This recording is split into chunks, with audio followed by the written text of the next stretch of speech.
안녕하세요, 상구입니다. 오프닝 음악이 좀 경쾌하죠? 아마 부동산을 좀 관심 있게 보신 분들은 익숙한 음악일 텐데요. 오늘은 암호화폐 주식이 아닌 부동산 투자에 관해서 제 의견을 조금 말씀드리려고 합니다. 일단 최근에 언론에서 굉장히 공포감을 많이 불러일으키고 있죠. 금리 인상, 영끌족 부담 늘었다, 이런 자극적인 기사들을 내보내면서 주택 시장을 공포 심리로 몰아가고 있어요. 그런데 언론이 왜 그렇게 하는지 제가 봤을 때는요, 현재 정부가 임기 막바지이기 때문에 임기 막바지에까지 주택 가격이 어마어마하게 상승하면 나중에 부동산 정책에 완전히 실패한 정부라는 오명을 뒤집어 쓰고 대선 때도 현재 여당 대선 후보에게 불리하게 작용될 것을 우려해서 강제적으로 대출을 규제하는 식으로 해서 매수 수요를 줄임으로써 잠시나마 주택 거래가 되지 않고 급매물만 소진되도록 하게끔 유도해서 하락하는 것처럼 보이게 하기 위한 미봉책으로 저는 그렇게 생각하고 있어요. 일단 지금 집값이 많이 오른 것은 사실이죠. 그런데 그 집값이 많이 오른 이유가 단지 코로나 때문에 유동성을 많이 풀어서 다주택자 투기꾼들 때문에 이런 단순한 이유로 집값이 오른 것은 아니에요. 제가 생각하는 가장 큰 이유는 남들이 이야기해주지 않고 있지만 저는 그런 다 보이는 이유 말고 지금 주택시장 가격이 오른 다른 이유를 좀 들고 싶은데요. 지금은 옛날 60년대, 70년대, 80년대 그때 세대랑 완전히 다릅니다. 그때는 지방, 시골에 살더라도 거기서 행복하게 옹기종기 모여가지고 잘 살았습니다.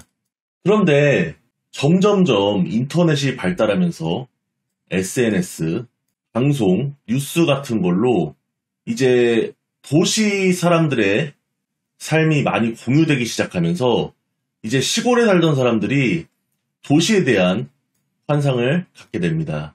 대표적으로 7, 80년대 세대부터 이제 그런 걸 느꼈죠. 그래서 대부분 시골 출신 사람들이 서울로 다 올라옵니다. 물론 일자리를 찾기 위한 것도 있지만 나는 시골에서 살지 않겠다. 내가 결혼하면 나중에 내 아이들은 도시에서 키우겠다. 이런 욕구를 가지고 일단 올라오게 됩니다. 그래서 시골의 인구는 점점 줄어들고 도시의 인구는 늘어나게 됩니다. 그래서 이제 시골은 줄어들고 있고 도시는 이제 인구가 늘어나고 있죠. 이게 일자리가 도시에 많이 있는 것도 이유가 되겠지만 저는 근본적으로 시골보다 도시에 살고 싶은 사람의 욕구, 인간의 욕구를 가장 첫 번째 순위로 보는데요. 그렇게 돼서 일단 도시에 인구가 많이 몰리고 시골은 인구가 많이 내려가게 됩니다. 그러면은 점점점 안 그래도 시골에 일자리가 없는데 인구까지 줄어드니까 더 일자리가 사라지게 되죠. 그리고 시골에 있던 공장이라든지 농업, 어업 이런 산업들이 점점 우리나라가 선진국이 돼가면서 이제 앉아서 일을 하는 사무직이나 인터넷 업종이라든지 서비스업 같은 것들도 대부분 다 도시에 인프라가 있기 때문에 도시의 일자리는 늘어나게 됩니다. 그래서 이제 그게 이제 도시라고 하면은 광역시 이런 것도 다 포함입니다. 그래서 이제 도시 쪽으로 많이 늘어나게 됐는데 그 중에서도 독보적으로 서울, 그 도시들 중에서도 서울이 가장 독보적이기 때문에 다른 광역시나 시에서도 서울로 인구가 몰려들게 됩니다. 이제 서울이 모자라니까 경기까지, 서울, 경기, 수도권이라고 칭할게요. 수도권에 인구가 많이 모여들게 되죠. 그래서 이제 판교 같은 데는 이제 인터넷 기업들이 다 판교에 있죠. 그래서 이제 판교 근처에 집값이 비싼 겁니다. 인구가 준다, 집 살 사람 없다. 아무리 수치상으로 떠들어봤자 서울, 경기, 수도권에는 아직 살고 싶은 사람이 훨씬 많아요. 그리고 주택 공급량이 100%가 넘어갔다. 무슨 이런 통계적인 수치만 가지고 와가지고 충분하다 이런 얘기를 하는데 단독주택이나 다 쓰러져가는 구축 나홀로 아파트나 빌라, 단지야 이런 모든 주택을 다 포함하는 거죠. 그런데 사람들은 아파트에 살고 싶어 합니다. 은퇴를 하는 이제 고령층의 경우에는 정리를 하고 시골에 내려가서 단독주택을 짓고 이렇게 조용히 살아가고 싶으신 분들도 있겠지만 대부분의 젊은 사람들은 아파트에서 살고 싶어 합니다. 아파트의 장점. 안전하죠. 거의 사설 정비업체가 있는 수준. 안전하죠. 그리고 분리수거 같은 게 굉장히 편합니다. 그리고 초품화라고 해서 초등학교, 중학교 안전하게 아이들이 다닐 수가 있죠. 이런 기본적인 욕구들이 뭐냐? 사람들한테는 이 욕구를 누를 수가 없어요. 옛날에는 애들이 뭐 땅바닥에서도 구른다고 해가지고 그냥 막 소 등에 태워가지고 막 학교도 보내고 막 그랬는데 요즘에는 찻길 하나만 건너도 위험하다고 난리를 치죠. 실제로 찻길 건너다가 위험해서 사고 나는 경우도 있죠. 극히 드물지만 그런 것들을 다 방지하기 위해서 좋은 아파트에 사람들은 살고 싶어 하는 겁니다. 그렇게 사람들이 모이는 곳은 당연히 수요가 많기 때문에 시세가 올라갈 수밖에 없죠. 그래서 저는 다른 이유보다 수요층 자체가 바뀌었다. 옛날에는 혹시 학교 다니실 때 대가족, 핵가족 이런 거 다 배우셨죠? 대가족, 막 3대 뭐 12명, 13명이 이제 할아버지 할머니까지 다 사는 가족을 대가족이라고 하죠. 이제 주택 하나 큰 데서. 핵가족이라고 하면은 막 4인 가족, 엄마, 아빠, 그리고 자녀 2명이 사는 뭐 이런 걸 핵가족이라고 그렇게 배웠습니다. 그런데 이제는 그 핵가족이란 걸 핵가족이라 할 수 없어요. 이제 4인 가족도 그냥 일반 평범한 이것도 오히려 대가족이에요. 요즘에는 2인 가족이 핵가족이고 자녀도 1명 이상 잘 안 낳죠. 왜 출산율이 줄어들겠어요? 그만큼 자기가 만족할 만한 곳에서 행복하게 살 수 없기 때문에 출산율이 줄어들고 있죠. 이거를 뭐 출산율이 준다고 해서 뭐 나라가 망조네 어쩌네 이건 어쩔 수가 없어요. 선진국들 다 그렇습니다. 인구가 줄어들면 물론 안 좋죠. 안 좋지만 줄어든 인구는 어차피 다문화가 채우게 됩니다. 다문화.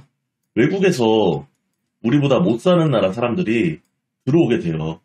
왜냐? 거기서는 1년 일해야 버는 돈 우리나라에서는 한 달이면 버니까 우리나라에서 어디에 살던 간에 자기들이 살던 곳보다는 훨씬 만족스러우니까 예전에 시골에서 살던 사람들의 위치를 다문화에서 채워주게 됩니다. 이제 이런 식으로 이제 우리나라가 출산율 저하가 그냥 괜히 일어나는 게 아니고요. 자연스럽게 이런 문제들로 도태가 다 되는 거예요. 이거를 뭐 잘못된 거다 막고 싶다. 절대 못 막습니다. 자본주의 사회에서 절대 막을 수가 없습니다. 그렇다고 해서 북한처럼 뭐 공산주의, 사회주의 사회로 가면은 막을 수 있냐? 거기도 못 막죠. 거기도 평양인이랑 일반 다른 지방 사람들이랑 비교기죠. 여기는 완전 차이가 있죠. 이게 현실이에요. 어쩔 수가 없어요. 지금 그래서 아파트 가격이 많이 오르게 된 겁니다. 근데 문제가 뭐냐? 아파트 가격만 오르다가 이제 막 빌라나 뭐 오피스텔 이런 데까지도 가격이 같이 밀어 올라왔죠. 왜냐? 여기는 이제 공급이 한정되어 있는데 들어올 사람은 많고 가격은 이미 올랐는데 못 들어오는 사람들이 이제 빌라 뭐 이런 조금 이제 하급지라고 하죠. 이런 하위 주택 쪽으로 이제 들어가게 됐는데 사실 지금 주택 시장에 거품이 꼈습니다. 어떻게 꼈냐면 이게 코인이랑 주식에서는 이제 오버슈팅이라고 하죠. 오버슈팅. 오버슈팅이 뭐냐면 과매수라는 거예요. 과매수. 패닉 셀이 있고 패닉 바잉이 있는데 여기는 이제 패닉 바잉이 많이 일어났어요. 패닉 바잉이. 근데 그렇다고 해서 뭐 집값이 떨어진다 이런 내용은 아니니까 끝까지 들으시기 바랍니다. 자, 그러면서 어떤 일이 벌어졌냐? 나라에서 규제를 하기 시작했죠. 다주택자 규제. 다주택자 거의 멸망을 시켜놨어요. 지금 다주택은 절대 하시면 안 돼요. 다주택자. 이미 지금 다주택이라 물려있는 사람밖에 없는 거예요. 다주택은.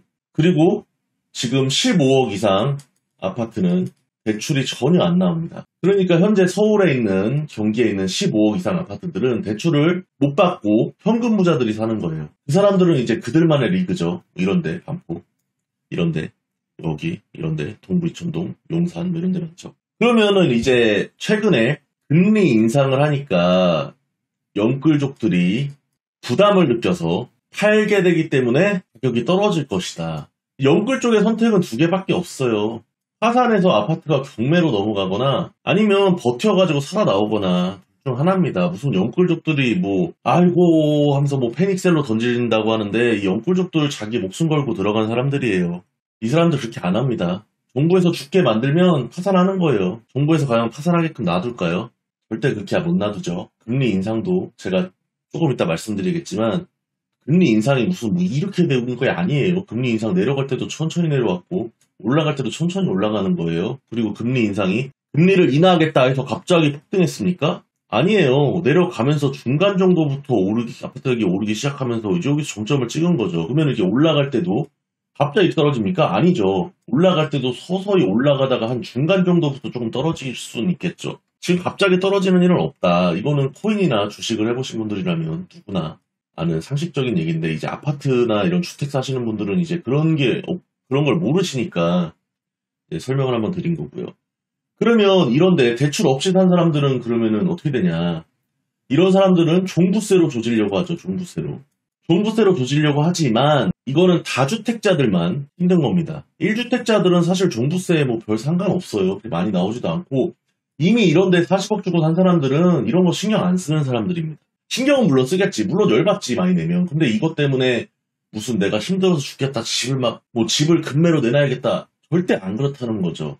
최소한 15억 이상 되는 아파트에 현찰로 들어간 사람들은 적어도 이민을 가거나 특별한 이유가 생기지 않는 이상 집값이 하락했다고 해서 던질 사람은 없습니다. 이거는 본인이 이 사람들이라고 생각을 해보시면 될 거예요. 그냥 사는 거죠. 집값 신경 안 쓰고 그냥 살면 돼요. 살다 보면 어차피 이 가격 위로 올라오기 때문에. 인플레이션, 물가 상승률만큼은 무조건 올라가죠. 여태까지 몇백 년 역사가 인플레이션이 지속돼 왔고, 뭐 우리나라뿐만 아니죠. 전 세계가 이렇게 부산 시장은 우상향할 수밖에 없는데 건질 사람 없는 거예요. 그래서 15억 이상 급매물 나오더라도 제한적이다. 그러면은 지금 어디가 위험하냐? 대출받고 산 사람들이 조금 위험하다. 그래서 지금 현재 무슨 영끌을 해서 뭐 나는 진짜 있는 거 없는 거 다 대출받아서 사겠다 비추천합니다.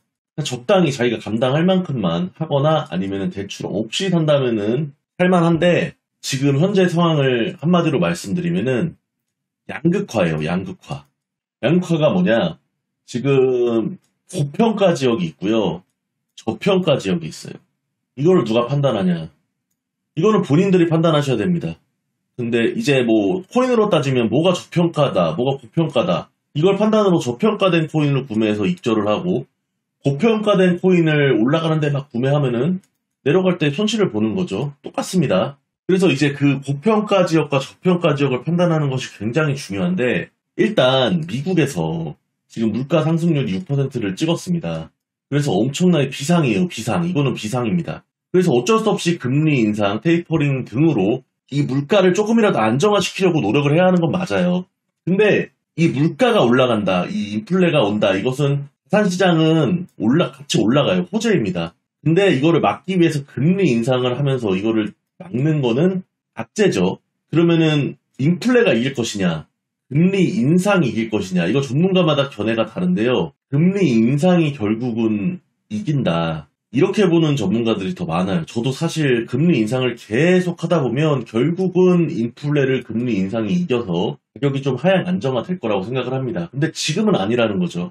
금리 인상을 미국에서 2% 정도를 찍어줘야 조금 이자 부담이 우리나라에 많이 발생을 할 거라고 생각을 하는데요. 지금 미국 금리가 0.25죠. 우리나라 금리 보지 마세요. 우리나라 금리, 미국이 금리를 안 올리는데 우리나라만 막 주구장창 올린다? 말도 안 되는 일입니다. 우리나라 금리 인상한다 어쩐다 공포 다 필요 없고 그냥 미국만 보시면 돼요. 미국이 지금 0.25인데 이거를 2%까지 저는 장기적으로 올라갈 거라고 생각을 하는데요. 갑자기 올라갈까요? 올라가는데 시간이 걸리겠죠. 아직도 저금리다. 2%도 사실 고금리라고 보기 어렵다. 진짜 고금리라면 미국 연준에서 금리 6% 박아야 돼요. 실제로 2000년대 초반에 금리 6%였습니다. 미국. 그때로 가야 된다 이겁니다. 고금리가 되려면. 그러면 지금도 저금리다. 사실 올라갈 요인이 더 많다. 인플레 플러스 금리 아직도 저금리다. 강제적으로 우리나라에서 대출을 은행을 쪼아서 막고 있는 거예요. 그래서 지금 단기 수요가 없는 거고. 근데 좀 전에 말씀드렸듯이 고평가 지역은 좀 조심하셔야 한다 했잖아요. 제가 진짜 말씀드리고 싶은 게 있어요. 저는 세종시 싹 다 오버슈팅이라고 생각합니다. 싹 다 오버슈팅. 왜 여기 오버슈팅이 나왔냐? 예전에 더불어민주당 그 원내대표 하시던 분이 1년 전인가? 갑자기 무슨 뭐 행정수도 뭐 이전하겠다 해가지고 뭐 청와대랑 다 일로 옮기겠다 뭐 이런 얘기를 해가지고 그 다음 달, 다다음 달 해서 막 5%씩, 6%씩 올랐습니다. 엄청난 오버슈팅을 했어요. 근데 사실 청와대랑 국회가 실제로 옮겨갈지도 모르겠고 옮겨간다고 해서 그게 큰 호재일까요? 그 공무원들만 그렇게 모아놓는다고 해서 뭐 집값이 그렇게 올라갈까요? 자, 두 번째, 천안 신불당동. 저는 여기가 왜 이렇게 비싼지 모르겠어요. 자, 바로 옆에 100m 거리에 불당 아이파크 34평 5억이죠. 근데 여기가 9억, 10억, 2배. 물리적 거리가 100m밖에 차이 안 나는데 2배다 가격이. 신축이라는 이유 하나만으로 이해할 수 있습니까? 오버슈팅이다. 천안에 이 가격 할 이유 없다. 그냥 한마디로 정리하겠습니다. 자, 분양권도 엄청 해먹으려는 지역이 나왔습니다. 부천 소사역 힐스테이트 보세요. 분양가가 8억 5천입니다. 이 분양가가 말이 됩니까? 이거 그냥 호구 잡아갖고 한탕 해먹으려고 그러는 거죠. 딱 봐도. 예? 그러니까 비교를 해드릴게요. 자, 이 편한 세상 강일 어반브릿지. 여기 어딥니까? 강동구. 강남 4구라고 불리는 강동구죠. 바로 앞에 5호선 강일역. 신축. 자, 여기가 지금 거기보다 더 분양가가 싸요. 여기가 지금 같은 평수인데 7억 9천, 7억 9천. 아까 거기 8억 5천이었죠. 소사가. 여기가 엄청 싸게 나온 것도 있는데, 거기가 말도 안 되는 게 사실 더 크죠. 거기 소사 분양가 솔직히 4억도 과하죠.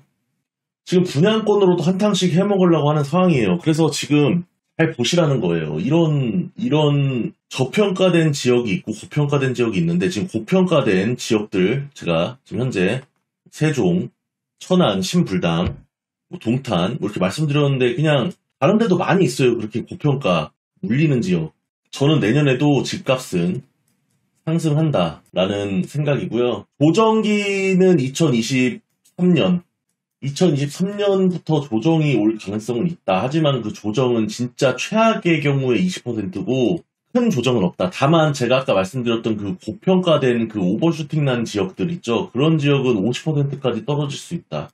이 코인도 아시잖아요. 코인도 잘못 고르면 50% 손실이 나고 잘 고르면은 하락장에서도 방어를 잘 해주죠. 부동산도 똑같습니다. 잘 골라야 된다는 거죠. 아까 제가 말씀드렸던 그 지역들은 조심하시기 바라고, 지방 아파트 있는데, 지방 신축. 제일 조심하셔야 하는 게 지방 신축입니다. 지방 신축. 지방 신축이 예를 들어서 10억이에요. 근데 바로 옆에 있는 구축이 막 4억, 5억 이렇게 하는 지방이 있어요. 이거는 신축 프리미엄이 이렇게 2배 이상 간다는 거는 거품이라는 거예요. 어차피 입지가 똑같잖아요. 어차피 같은 동네에 있는 거잖아요. 그 아까 전에 말했던 그 천안 신불당동 같은 그런데. 근데 신축 프리미엄이 있을 수는 있으나 그 퍼센티지가 이렇게 2배까지 올 수 없다. 신축 프리미엄은 많아야 20% 많아야 신축 프리미엄은 같은 평수로 봤을 때 20%가 넘어가는 거는 말이 안 된다. 아무리 신축이라고 하더라도. 신축 프리미엄으로 50% 이렇게 더 비싸고 2배씩 100% 이렇게 2배씩 비싼 집이 있다. 그런 집이 있다면 그거는 신축을 빌미로 호구를 모집하는 고평가된 지역 아파트라고 보시면 되겠습니다. 일단 오늘은 부동산 관련해가지고 이렇게 길게 이야기를 해봤는데요. 그냥 제가 하고 싶은 말을 좀 했는데 도움이 되셨는지 모르겠어요. 근데 제가 투자적인 부분에서는 좀 나름대로 감각이 있다고 생각하기 때문에 제가 드리는 말씀을 좀 참고를 하셨으면 좋겠습니다. 괜히 무슨 맨날 폭락한다 어쩐다 남들 다 아는 내용 가지고 뭐 금리 인상한다고 했다고 폭락한다, 연끌족 뭐 망한다 했다고 폭락한다 이런 얘기하는 사람들 말고 남들 모르는 내용 가지고 브리핑을 해주는 그런 방송을 보시기 바랍니다. 시청해주셔서 감사합니다.